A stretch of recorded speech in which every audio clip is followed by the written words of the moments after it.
Hey everyone, welcome to episode 486. Every week we really enjoy talking about the news of the day, stories that are happening in and around the church that are affecting people of faith. We love figuring out how to navigate what it means to be faithful in our diverse, pluralistic culture. And of course, we love sharing conversations with you with some of the best Christian thinkers we can find.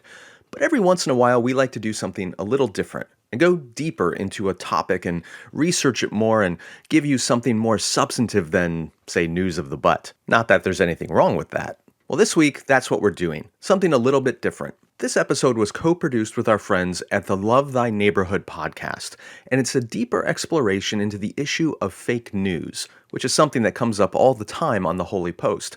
So in this episode, you're going to hear me and my friend Jesse Eubanks from Love Thy Neighborhood as we explore stories that reveal the truth behind fake news, the impact it's having, and what we can do about it as Christians.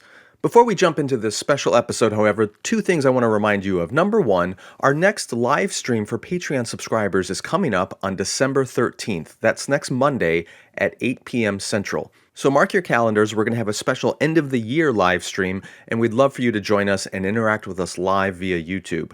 Secondly, we recently launched a merch store for the Holy Post. That means if you go to holypost.com, you can now purchase Holy Post sweatshirts, t-shirts, hats, mugs, stickers, all kinds of items, and it's perfect timing for the holidays, so be sure to check that out. Again, the live stream is Monday, December 13th at 8 p.m., and the merch store is now live at holypost.com. Okay, here's our special episode with Love Thy Neighborhood on the gospel and fake news. All right. My headphones on. Am I coming through? Mm-hmm. All right. On October 30th, 1938, a shocking piece of audio erupted from home radios around America. Ladies and gentlemen, we interrupt our program of dance music to bring you a special bulletin from the Intercontinental Radio News, observing several explosions of incandescent gas occurring at regular intervals on the planet Mars. A series of disturbing and cataclysmic events descended onto listeners. Reporters continuously broke in, providing coverage from around the country. Now, nearer home, comes a special bulletin from Trenton, New Jersey. In fact, one news reporter stunned listeners as they described the scene of a strange meteorite crash.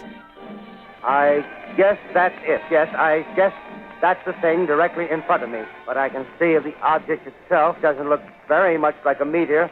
At least not the meteors I've seen. It looks more like a huge cylinder. More state police have arrived. They're drawing up a cordon in front of the pit. Wait a minute, something's happening. A humped shape is rising out of the pit. I can make out a small beam of light against a mirror. What's that? There's a jet of flame springing from that mirror, and it leaps right at the advancing men. It strikes them head on. Coming this way now, about 20 yards to my right. Ladies and gentlemen, I have a grave announcement to make.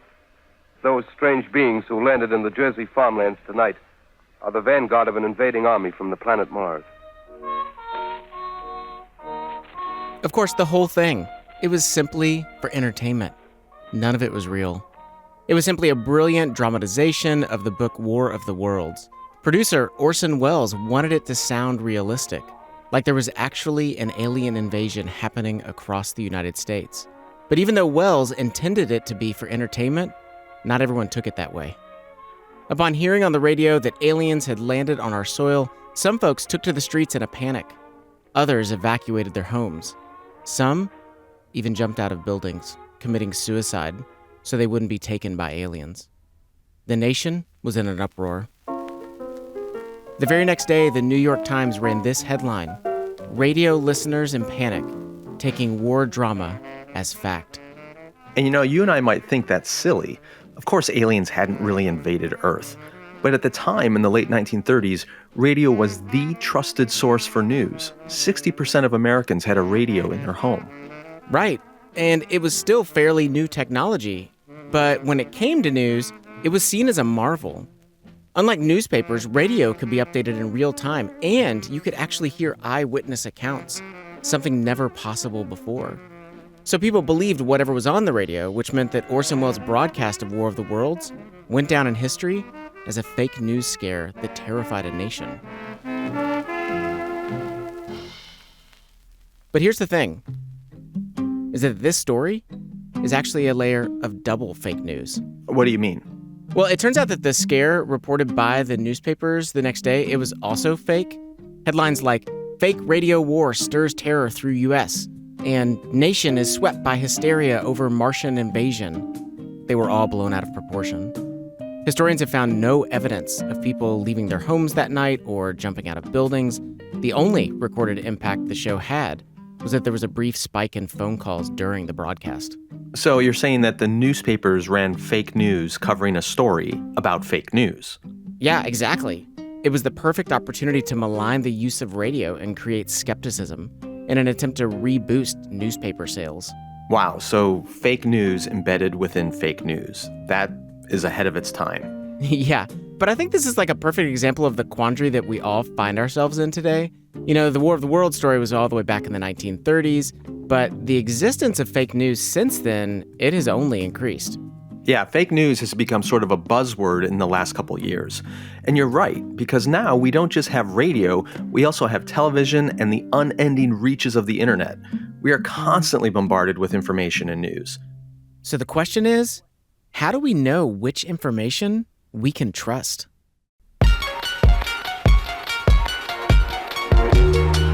You're listening to the Love Thy Neighborhood podcast. I'm Jesse Eubanks. Today's episode is where the gospel meets fake news. This episode is in partnership with the Holy Post podcast, so one of their hosts, our good friend Skye Jethani, is here with us. Great to have you back on the show. Thanks, Jesse. It's always a pleasure. Okay, so this topic of fake news is one that you've taken a lot of interest in. Why do you think this is such an important topic for Christians? Yeah, well, as Christians, we're called to be people of the truth, and we are to base our lives around the truth of Christ and the truth about the world. So when we get caught up in fake news and lies, it's a recipe for leading to bad faith and a bad engagement with the world. And unfortunately, it seems like an awful lot of Christians are caught up in exactly that right now. So today, we're going to dive into the world of fake news. Where does it come from? How does it spread? And what is our role in the news we consume? Welcome to our corner of the urban universe.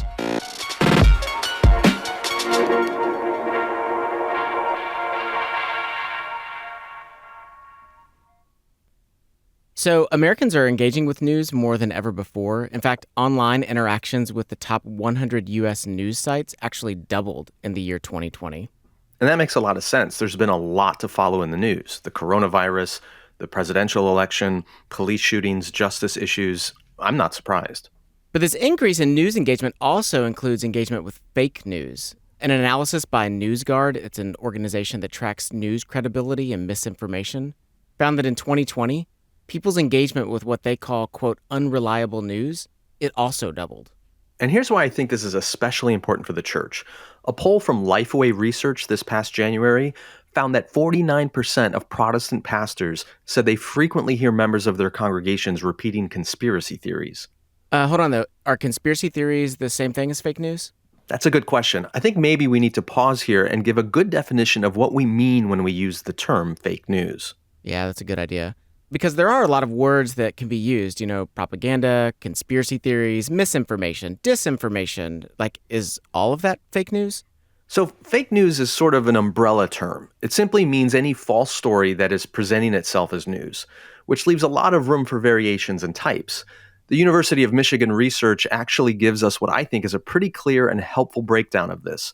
So from that, there are 4 types of information that qualify as fake news. Number 1, satire. This would be sites like The Onion or Babylon Bee. It's meant as parody, simply for entertainment and laughs. This type of content has no intention of being harmful or misleading, although it does have the potential to fool some people. Okay, so satire. What's next? Number 2 is misleading content.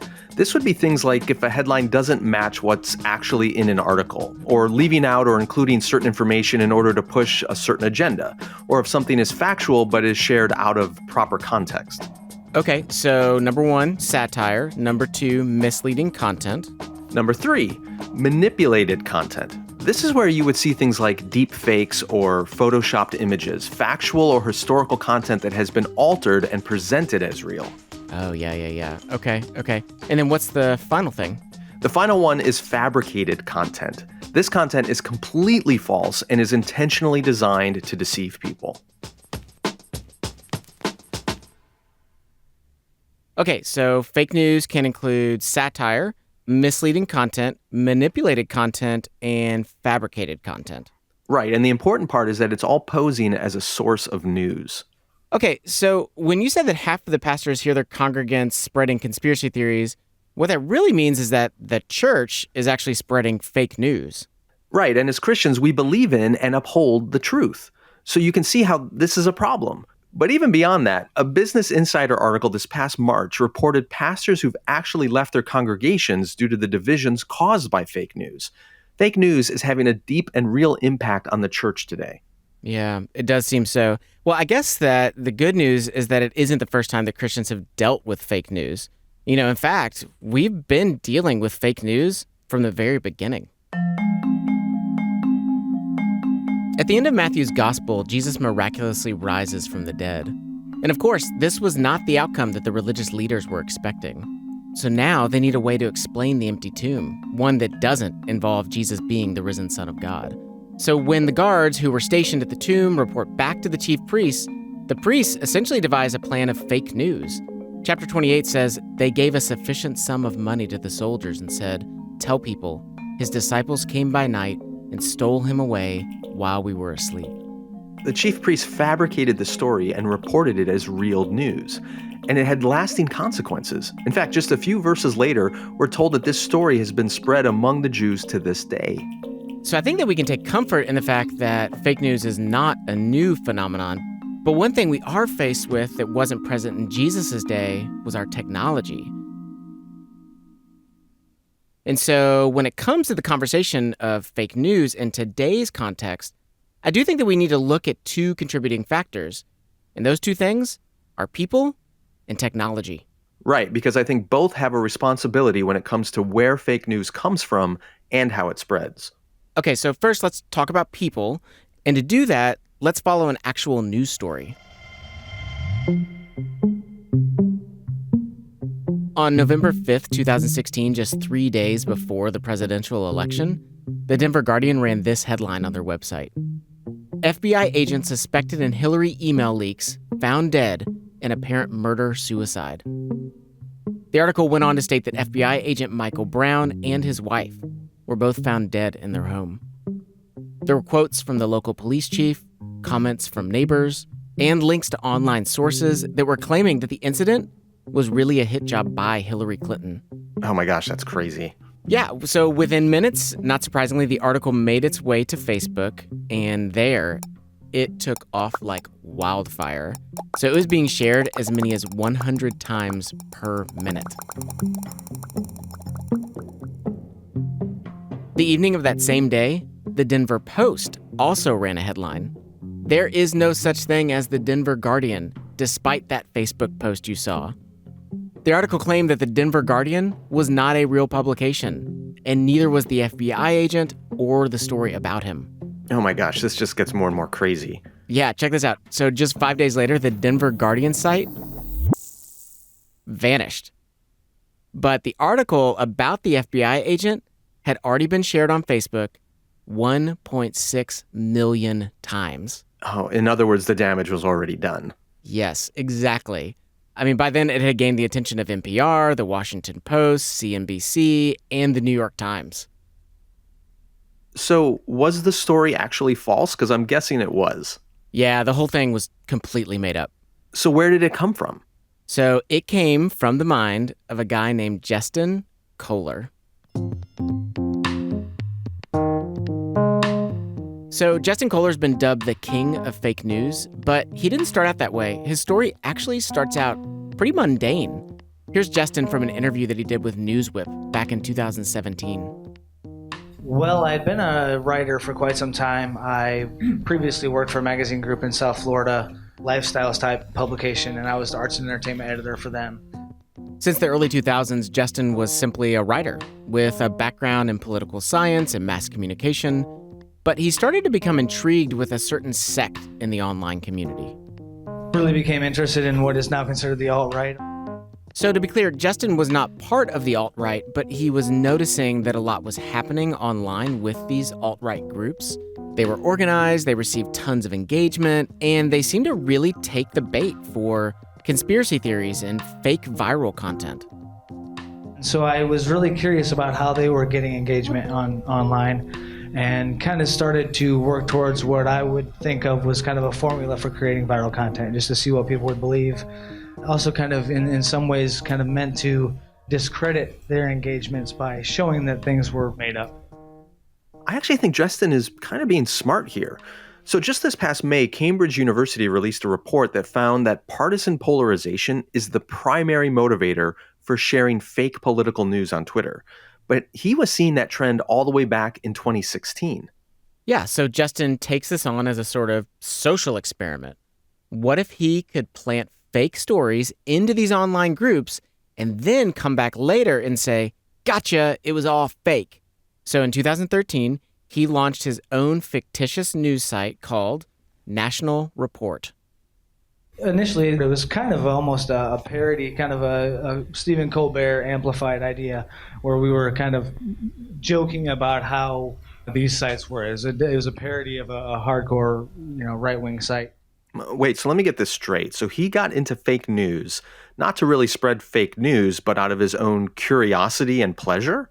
Basically, I mean, like when he talks about it, he gives off this vibe that like the whole thing was just kind of innocent. It's just kind of fun. It was myself and a handful of people that were goofing around, right? But it quickly turns into more than that. So the site, National Report, takes off, and that's when Justin realizes that his efforts can be about more than just having fun. He realized he could actually make a lot of money. In an article for Neiman Reports, Justin writes, "As our traffic grew, advertisers came calling. For the first time, I realized the potential financial benefits. The motivation then changed from simply messing around online to supplementing my income to assist in providing for my family. During the next year, I focused my time on studying analytics and monetizing the site through ad networks." This is an aspect of the fake news stuff that we don't often think about, but very often you got to follow the money. There is a financial incentive for driving fake news stories because it draws an audience, and that's exactly what advertisers are looking for. And they're willing to pay a lot of money for access to an audience, and they don't necessarily care whether that audience is gathering around news that's real or news that's fake. Right. I think there's always that old question, who benefits?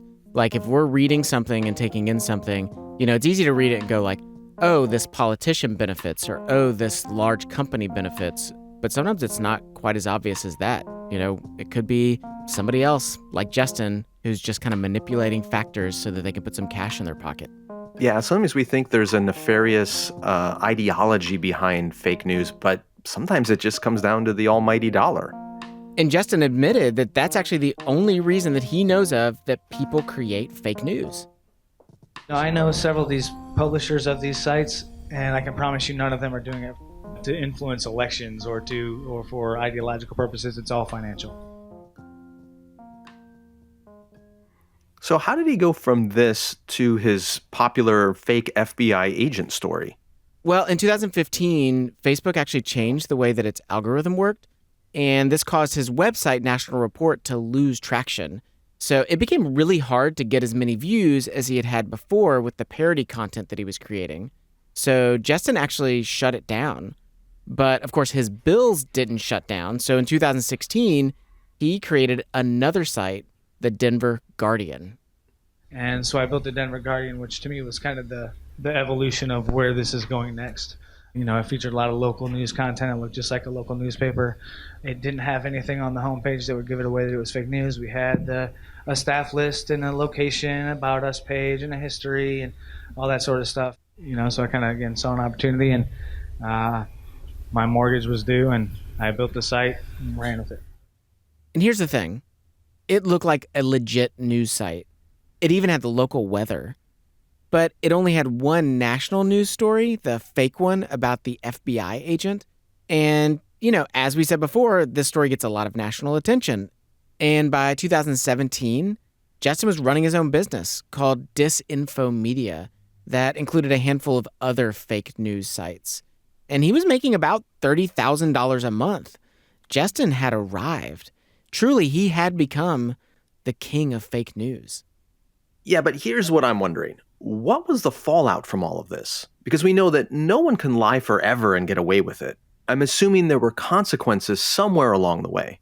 Yeah, there were. And those consequences, they were actually largely for Justin himself. So again, he writes, soon after the election, a narrative was born suggesting that fake news influenced the election.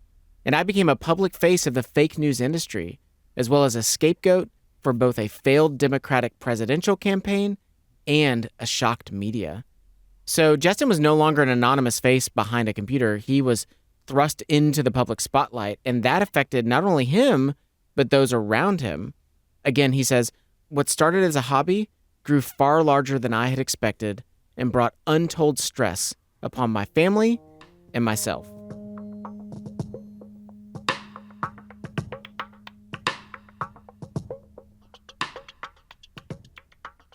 Okay, so since all of this happened, Justin's actually quit being involved in fake news. Instead, he's actually done just a bunch of interviews talking about his experience and the tactics behind the industry. But I think the question that is like looming for me is, who are the victims here? Who are the people that are really being hurt by fake news? Well, in this story with Justin, it seems like he himself was a victim of his own engagement with fake news as far as we can tell. But we know there are other stories where fake news has deeply impacted responses to the pandemic, the riots that happened on January 6th in Washington, D.C., even refugee crises overseas that have been fueled by fake news on social media. It's a Sunday of sorrow. Right here in Newtown, Connecticut. Is home to children from kindergarten through fourth Yeah, there are grade. real victims of fake news. I'm thinking about the Sandy Hook conspiracy theory. Sandy Hook is a synthetic, in my view, manufactured. So the Sandy Hook elementary school shooting happened. And then rumors started spreading online that the whole thing was actually staged and fake. The official story of Sandy Hook has more holes in it than Swiss cheese. And that the grieving parents were simply actors paid to play a role. And it's really messed up, but a lot of people bought into it, even to the point of sending death threats to the parents. So actually, here's David Wheeler, who lost a son in the shooting, talking about it with CBS News. For me personally, it has, in my more vulnerable moments, felt like a complete denial of my life. In my more vulnerable moments, it has felt like salt in the wounds. And it can take a big chunk out of your faith in humanity if you let it. So fake news stories aren't just harmless business ploys or someone simply voicing their opinion. They have real-world consequences for the people involved.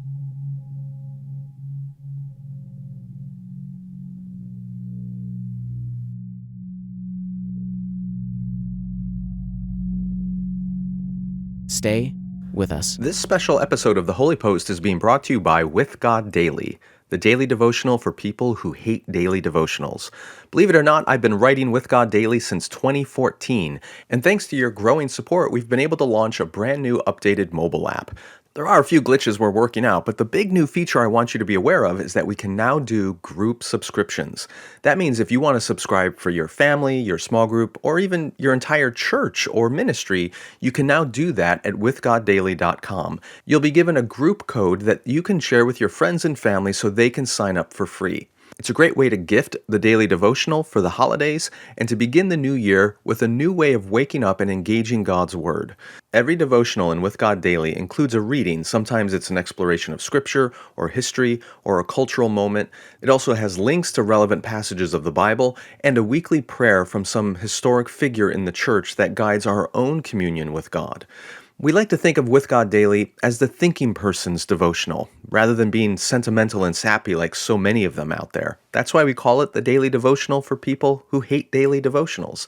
If you've not yet checked it out, go to withgoddaily.com to learn more and check out the group subscriptions. They may be the perfect thing for you, your family, and your church in this holiday season. This episode is also being brought to you by The Movie Proposal, which is our other podcast at The Holy Post.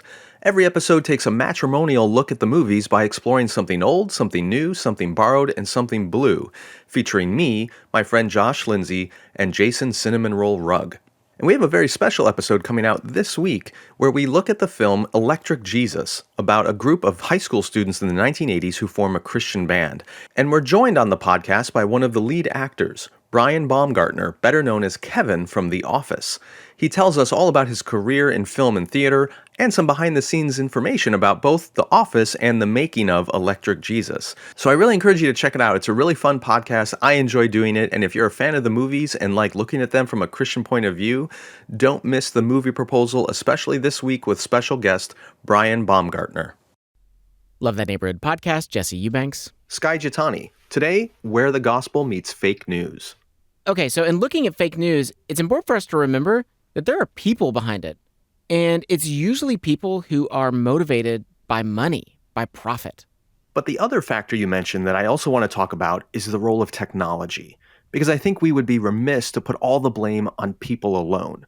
Some of the problems we're seeing today with the spread of fake news has a lot to do with artificial intelligence. You mean like robots?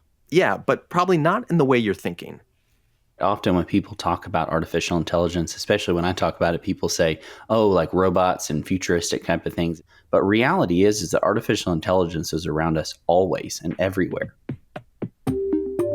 This is Jason Thacker. He's the chair of research and technology ethics for the Southern Baptist Ethics and Religious Liberty Commission, a fancy way of saying that he spends his days looking at technological issues like fake news, misinformation, digital governance, and the use of artificial intelligence from a Christian perspective. And when it comes to AI, we're already surrounded by it in our smartphones, our Alexas, our smart home appliances, and of course, on social media.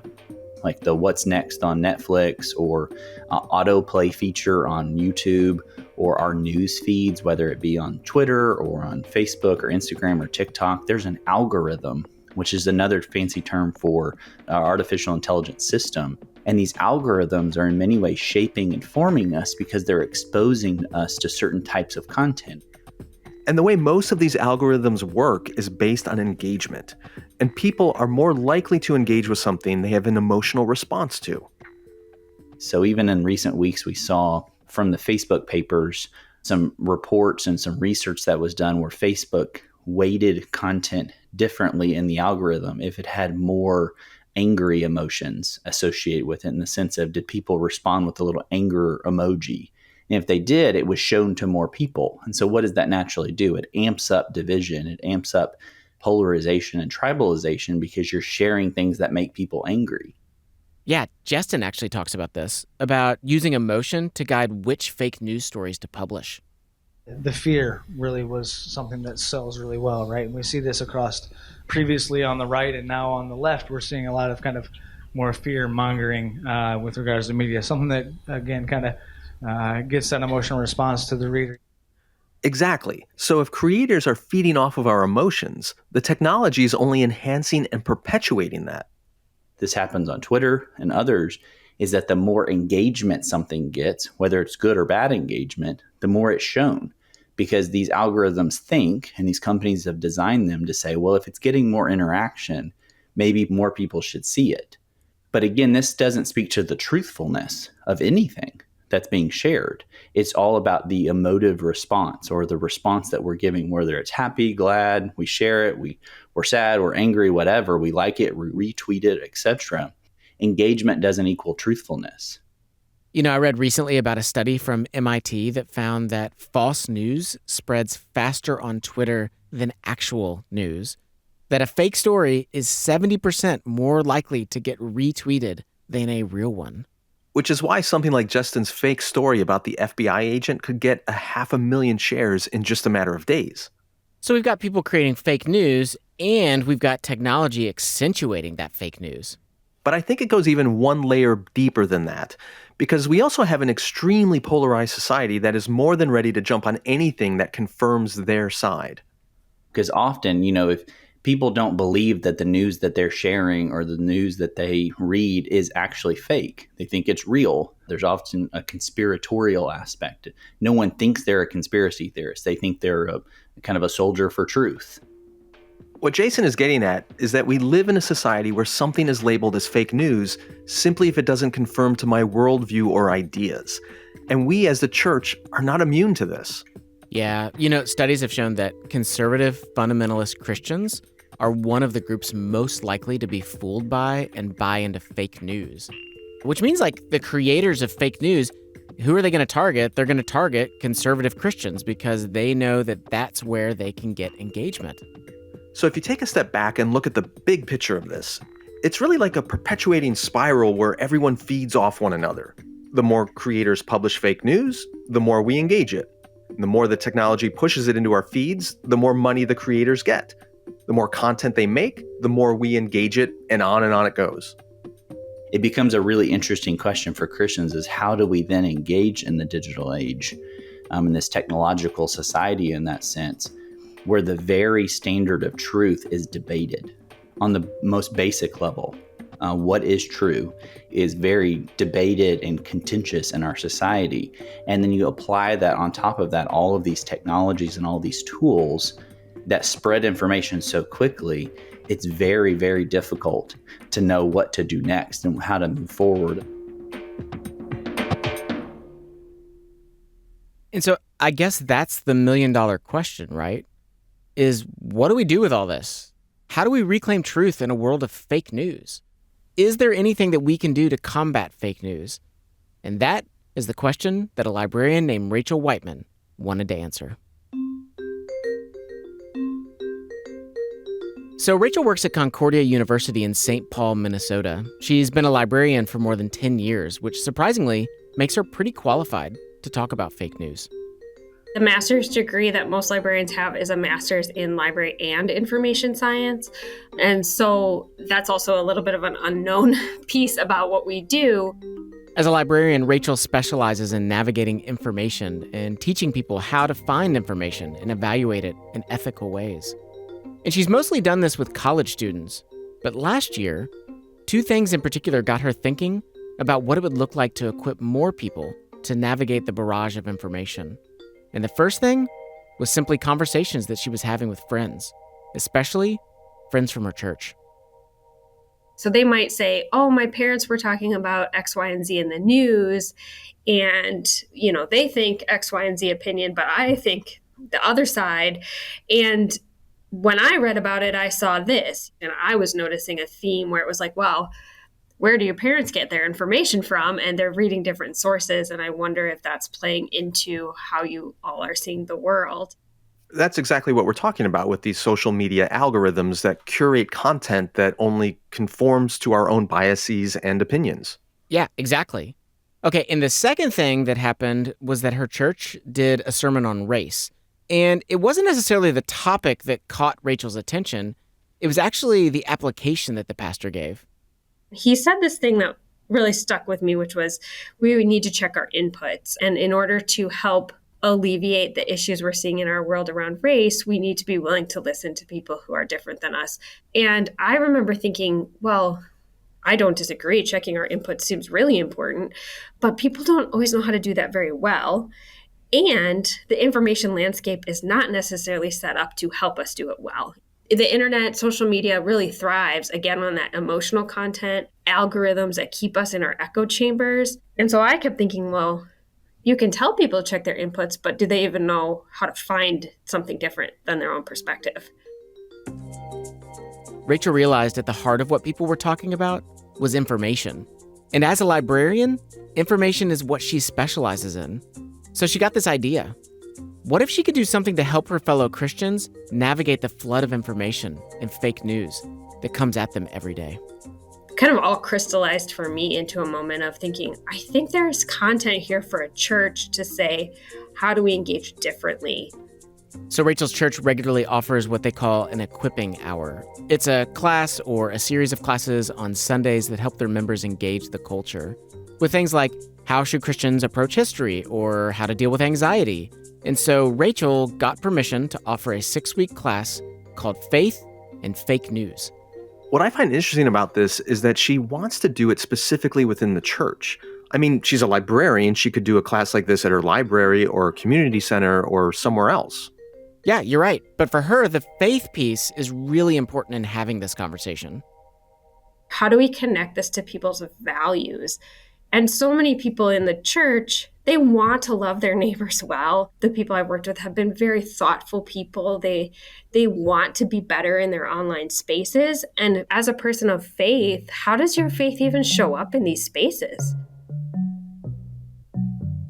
So the day of the first class comes, and Rachel's church, they actually meet in an elementary school. So we were sitting in an elementary school classroom.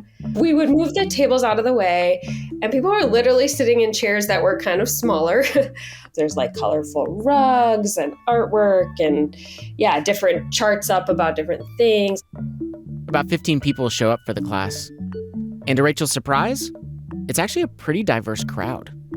So we had some older folks that are retired. We had some people in their 20s. And then the range even of like very different professions. There was a guy who was in the class that's a doctor. We actually had a woman who is blind. And then we had this person that works for the public radio.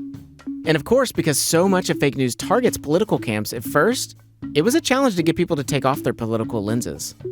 People who lean left politically, even though I'm not talking about politics, I'm very clear about that. But people often who lean left will say, oh, I'm so glad we're going to do this class because people need the right, like they think I'm going to tell everyone all the left-leaning sources they should be reading or watching. And then people who lean right politically tend to kind of think the same thing, like, oh, good, you're going to help people like find the right sources. But Rachel actually ended up teaching about some of the things that we've covered in this episode. Things like the role of technology. Your search results on Google look different than my search results. We live in different places. We've searched different things in the past. So just even what we see in online spaces looks different. And the role of emotions. Again, that emotional content in online spaces can really throw people off. And to her surprise, people came back the next week. And the next. Actually, several folks even brought friends along as the class progressed. People were looking for a space to talk about their online engagement, and they wanted to become wiser in terms of how to navigate it. People really just want to talk because they were overwhelmed. They're overwhelmed. They don't know what to do, right? They're just like, there's so much information coming at me. I don't know what to believe. I feel really overwhelmed. So did she give tips for people on how to actually avoid fake news? Okay, actually, she gave a ton of advice, far more than we're going to be able to cover here. But for example, here are just 2 practical tips of advice that Rachel gave in her class. Okay, so number 1, be aware of your emotions when you're online.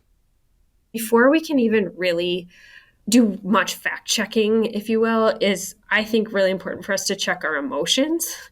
So I always talk a lot about what does it look like to notice your emotions. When you scroll online, does it make you stressed? Does it make you angry?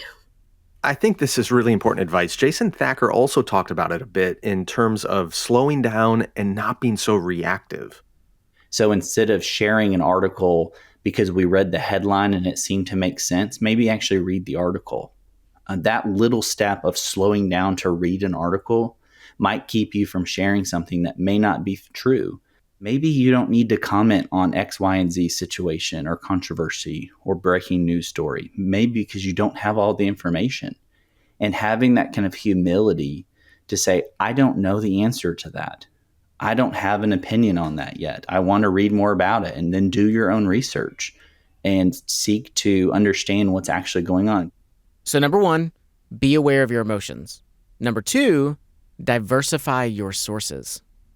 There's a website called allsides.com where they show news headlines on the same event from different news sources side by side. So you can see, what did this left-leaning newspaper say compared to this right-leaning newspaper say about the same thing? Yeah, I think what she's advising here is that we're responsible for breaking our own echo chambers, for getting out of those silos and listening to voices that we wouldn't normally listen to, just to make sure we're getting all sides of something. And in a weird way, I think this fits with what Jesus tells us about looking at the log in our own eye rather than just the speck in our brother's. Like, we need to be self-aware enough to realize that we may have a problem in our vision, and we're only going to recognize that with someone else's help, probably. Yeah, like for example, I realized a few years ago that I was not getting my news from nearly enough diverse sources. So I actually set up the Echo in my house to read the news to me each morning. So I set them up to give me news from 4 different sources. So I get it from NPR, I get it from Fox News, but I also get it from Al Jazeera, and I also get it from BBC. So I'm starting to try to get a bigger perspective on how are different people talking about the exact same news events. And it is fascinating how often maybe one source emphasizes something in a particular way and the other 3 don't. Or that there are times where one mentions it and the other 3 don't bring it up at all. So yeah, I think that diversifying our sources is pretty essential for us to have a bigger view of the world. Jesse, I think you're modeling what we should all be doing, but I think we also have to admit that takes more work. It takes more energy and intentionality than just staying in the echo chamber. So we're calling people, and Rachel's calling people, to a lot more intentionality and effort, and that's not easy for everyone. Yeah, it does take a lot of effort. It can be really hard work, but I think that at least doing these 2 simple things, being aware of your emotions and diversifying your sources, they can help in slowing the spread of fake news. I agree. That makes a lot of sense because so much of this stuff feeds on reactivity and polarization. And those 2 steps are breaking out of those boxes and creating a different way of operating. Of course, it isn't going to stop fake news tomorrow, but Jason says we have to own up to our responsibility, our part in all of this. Well, it's all the platform's fault because these are their technologies. Their technologies are messing everything up. They're the one who created this kind of fake news epidemic. They need to fix it because it's the algorithm's fault, or it's the CEO's fault, or it's this company's fault, or it's this, and we scapegoat. We seek to say, well, we play the moral blame game. Well, it's their fault. And what I say in that conversation is, look, not only do the technology companies bear moral responsibility for what's happening, but one of the most important things we can do as individuals is to take ownership that we're using these tools. And while they may expose us to fake news, while they may expose us to misinformation or conspiracy theories, we don't have to propagate that. We don't have to push it forward. So what about Rachel's class? Was it a success? Yeah, in fact, one of the ladies who came to the class, she actually worked in the media. She worked for a local radio station, and she went back to her work and actually talked about it with her coworkers and with the people around her about making sure that they weren't a part of spreading fake news. In fact, by the end of the class, there was actually a reporter that contacted Rachel just wanting to talk to her about why she did this class and what kind of impact it had. But the reporter came to that first class. She came to the last session of that first round. And I think her response kind of matches the response I see from a lot of people when I say, oh, I'm doing classes on, misinformation at churches. The reaction is kind of like, what? And as a reporter, she was particularly interested in learning more. The reporter ended up publishing a story about Rachel and her class, and then Business Insider actually did a story about her. And as the word got out, more churches ended up contacting Rachel about offering the class to their own congregations. Today, Rachel's offered her class almost a dozen times to different local churches and even across the nation. And she hopes to keep doing it to help even more Christians know how to navigate fake news. I love doing these classes. I knew a lot of these things. I had a lot of these skills, but it's helped reinforce over and over again how personal some of this is and how important it is for me also to examine my faith and say, okay, how does this impact the way I'm going to look at this?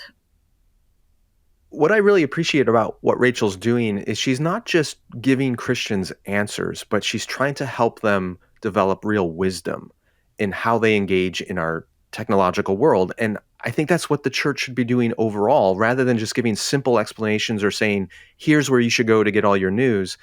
The church ought to be giving us the tools and wisdom to live like Christ in this really complicated time, and to make sure that not only are we not doing harm by spreading fake news, but that we can actually be sources of truth and goodness in our communities. Yeah, I couldn't agree more. Near the beginning of the episode, we talked about how Jesus' resurrection was followed by a fake news story. And that made-up story had real impact on real people. It discredited the miracle that had happened and kept people from believing. Fake news can have serious consequences. But it wasn't enough to stop those who did follow Jesus or the spread of Christianity. While fake news may be powerful, it isn't the final word. And that's the hope that Jason Thacker clings to as he continues his work. We know Jesus is sitting on the throne.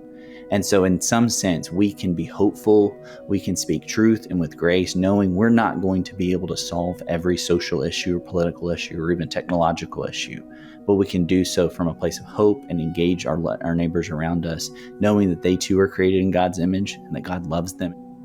One of the qualities of Jesus that comes to mind in all of this is that Jesus never hurried. He didn't rush. And we live at a time where everything feels so urgent. And I know a lot of Christians who feel like we need to respond right now to what's happening and react right now to this event or that phenomenon. And I think that's what kind of gets us in trouble and why we so often fall for fake news or spread it unintentionally. And like Jesus, I think we need to slow down and realize that everything doesn't depend on our response and we don't have to respond right away. And if we would slow down and read other sources and engage broadly and really pursue the truth rather than just reaction, it might help us create not just a more faithful church, but a better society. Yeah, as Christians, we just simply cannot be a part of spreading lies and deception, especially because when we spread those lies or when we believe those lies, it inhibits our ability to really understand reality. And Jesus was always dealing in reality.